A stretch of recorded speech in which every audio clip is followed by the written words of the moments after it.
Hello student. आज हम कर रहे हैं कक्षा 12वीं के लिए शिवलाल अग्रवाल की बुक का नॉन प्रॉफिट ऑर्गेनाइजेशन से क्रियात्मक गणित नंबर 16। मैं गणित पढ़ रहा हूं जो आपकी स्क्रीन पर ये रहा। यशवंत क्रिकेट क्लब की रोकड़ पुस्तक से निम्नलिखित प्राप्ति एवं भुगतान खाता बनाया गया। रोकड़ शेष 255 रुपए, सदस्यता प्रवेश शुल्क 231 रुपए, खिलाड़ी सदस्यों का चंदा 2016-17 के लिए 63 रुपए, 2017-18 के लिए 600 रुपए, अवेतनिक सदस्यों का चंदा 2016-17 के लिए 260 रुपए, 2017-18 के लिए 4725 रुपए, 2018-19 के लिए 120 रुपए, सार्वजनिक खेल 1120 रुपए, स्थायी जमा पर ब्याज 141 रुपए।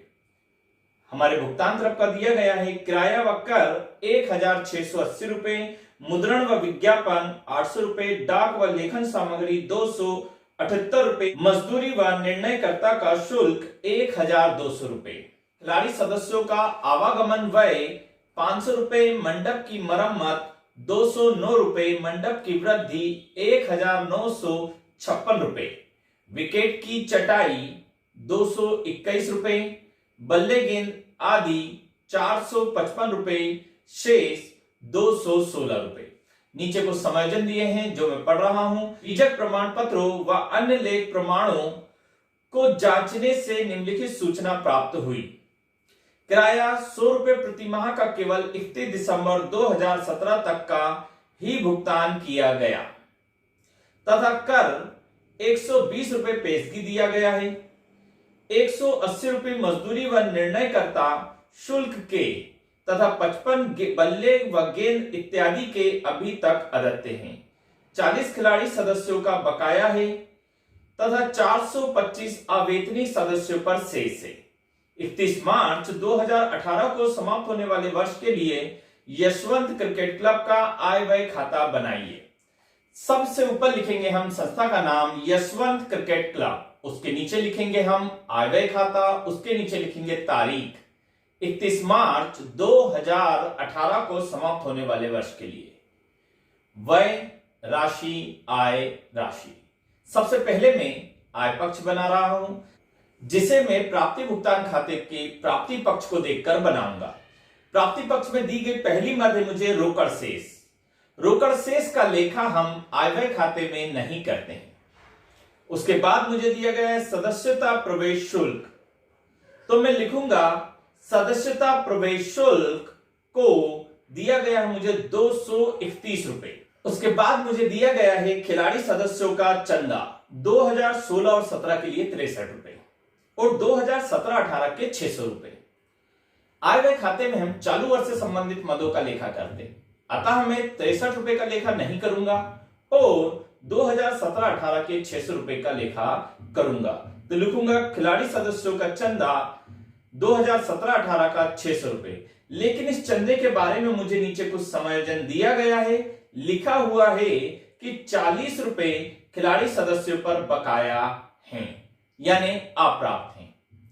हम अप्राप्त मद को जोड़ते हैं, अतः मैं 600 रुपए में 40 रुपए अप्राप्त के जोड़कर बाहर लिखूंगा 640 रुपए। इसके बाद मुझे अगली मद दी गई है अवेतनिक सदस्यों का चंदा। यह भी हमारे लिए आय है। इसमें भी हमारे को दिया गया है गत वर्ष, चालू वर्ष और आगामी वर्ष। गत वर्ष और आगामी वर्ष यानी 2016 और 17 और 18 और 19 का लेखा नहीं करेंगे और लिखेंगे हम 2017 और 18 का, जो मुझे दिए गए 4725 रुपए। नीचे एक समायोजन दिया गया है कि 40 खिलाड़ी सदस्यों पर बकाया है तथा 425 अवेतनिक सदस्यों पर शेष है। 425 अवेतनिक सदस्यों पर शेष है, यानी ये भी अभी हमारे को मिलना बाकी है, जो कि हमारे चालू वर्ष से संबंधित है। मिलना बाकी है यानी ये भी हमारे लिए अप्राप्त है। इसे मैं जोड़ दूंगा अवेतनिक सदस्यों का चंदा 4725 रुपए में अप्राप्त चंदा 425 रुपए और जोड़कर बाहर राशि लिखूंगा मैं 5150 रुपए। इसके बाद मुझे दिया गया है सार्वजनिक खेल, यानी सार्वजनिक खेल से मुझे आमद हुई है, इस कारण ये भी मैं आय व्यय खाते के आय पक्ष में लिखूंगा सार्वजनिक खेल को 1120 रुपए। इसके बारे में कोई समायोजन नहीं दिया गया था।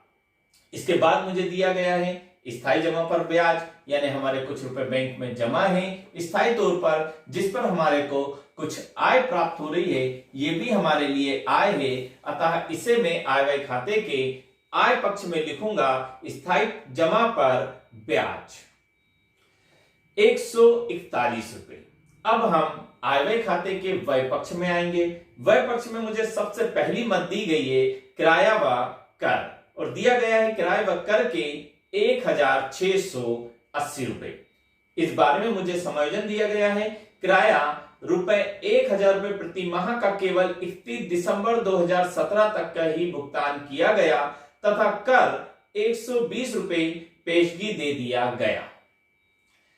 हमारे खाते प्रारंभ हो रहे हैं 1 अप्रैल 2017 से 31 मार्च 2018 तक, और किराया चुकाया गया है 100 रुपए प्रति माह के हिसाब से सिर्फ और सिर्फ दिसंबर 2017 का, यानी नहीं चुकाया गया कितने का, जनवरी, फरवरी, मार्च, 3 महीनों का नहीं चुकाया गया, जो कि चालू वर्ष से रिलेटेड है, नहीं चुकाया गया। इस कारण यह अदत्य है और अदत्य को हम संबंधित मद में जोड़ते हैं। तो मैं जोड़ के लिखूंगा किराया व कर 1680 रुपए, जिसमें जोड़ दूंगा अदत्य किराया 300 रुपए, 100 रुपए प्रति माह के हिसाब से, जोड़कर आ जाएगा 1980 रुपए।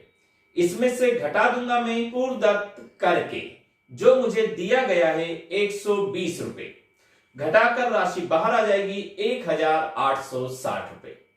इसके बाद मुझे दिया गया है मुद्रण व विज्ञापन, जिसके बारे में कोई समायोजन नहीं है, तो इसे मैं व्यय पक्ष में लिखूंगा मुद्रण व विज्ञापन 800 रुपए।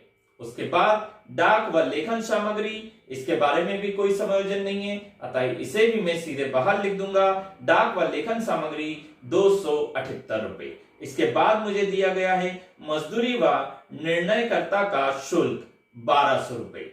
इस संबंध में मुझे एक समायोजन दिया गया है, लिखा हुआ है समायोजन कि 180 रुपए मजदूरी व निर्णयकर्ता शुल्क के तथा 55 रुपए बल्ले व गेंद इत्यादि के अभी तक अदत्य है, यानी ये हमारे ऊपर क्या है, अदत्य है, और अदत्य को मैं संबंधित मद में जोड़ता हूं, इस कारण मैं इसे जोड़ दूंगा मजदूरी व निर्णयकर्ता का शुल्क 1200 रुपए प्लस 180 रुपए, बाहर मेरी राशि आएगी 1380 रुपए। इसके बाद मुझे दिया गया है खिलाड़ी सदस्यों का आवागमन व्यय, ये भी हमारे लिए व्यय है, इसे मैं व्यय पक्ष में लिखूंगा आवागमन व्यय 500 रुपए। इसके बाद मुझे दिया गया है मंडप की मरम्मत। मंडप की मरम्मत भी हमारे लिए एक आयगत व्यय है, जिसे मैं लिखूंगा व्यय पक्ष में 209 रुपए। इसके बाद मुझे दिया गया है मंडप की वृद्धि।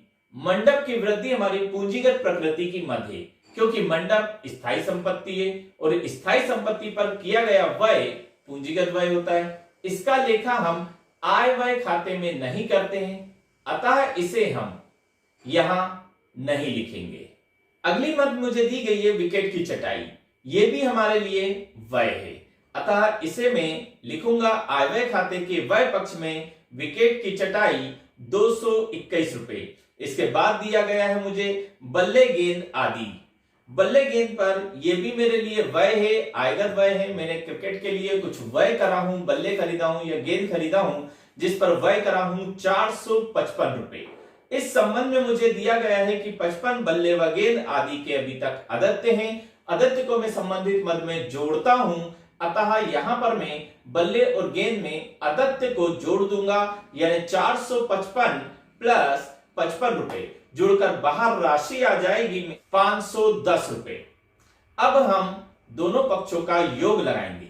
सबसे पहले मैं आय पक्ष का योग लगा रहा हूं, 231 रुपए प्लस 640 रुपए प्लस 5150 रुपए प्लस 1120 रुपए प्लस 141 रुपए। इस तरीके से इस तरफ का टोटल आया 7282 रुपए।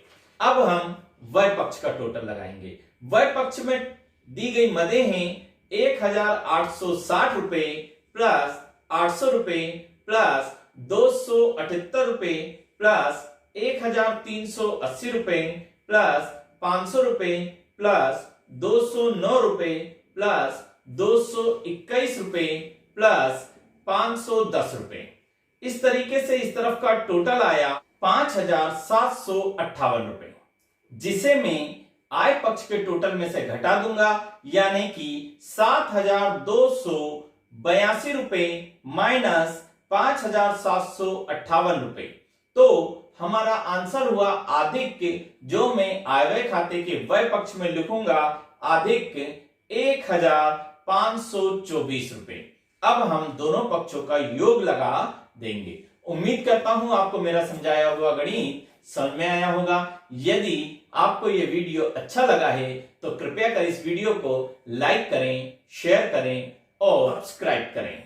धन्यवाद।